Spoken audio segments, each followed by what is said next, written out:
There is one big problem in as much as there are not enough courts. When you normally have about 50 judges per million population in the developed countries, in India the ratio is less than 10 judges per million. In addition to the fewer courts, there are great problems also of courts managing their time. Not every issue needs to necessarily engage the attention of a court. A lot of it can happen outside court, a lot of it can happen in pre-trial procedures and also in things like plea bargaining. All those non-court procedures have not been resorted to.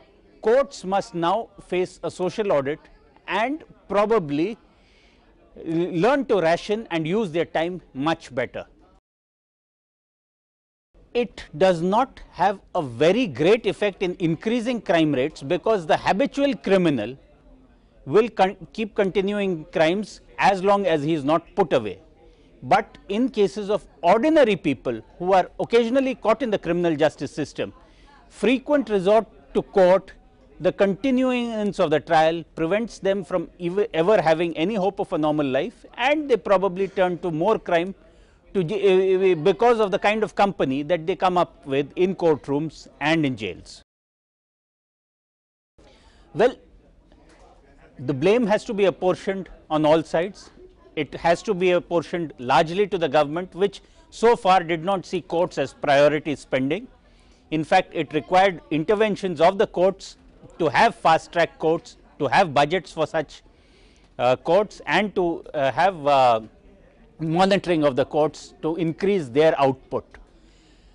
The problem also lies in as much as too many appeals do get entertained and they remain in the appellate process for long periods of time. Courts have to be activists, because courts often are faced with systems that do not work, with people who come to it with problems. So courts do attempt to find solutions. It is true that courts have pushed for more courts, but also the increased number of courts has led to a greater number of disposals wherever special courts have been allotted. Life has got very complicated now, and you do need many more courts. Well, long ago in a judgment, the Supreme Court said that the Supreme Court had become a court for constitutional quibbling for men with long purses.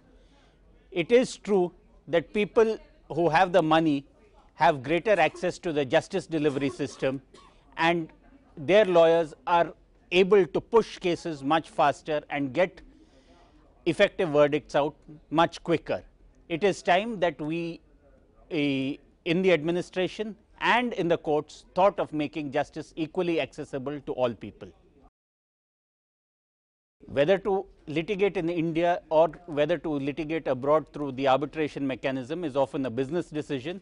I do not see any embarrassment for India, because very often it is a businessman who deals with a foreigner who goes to a foreign arbitration.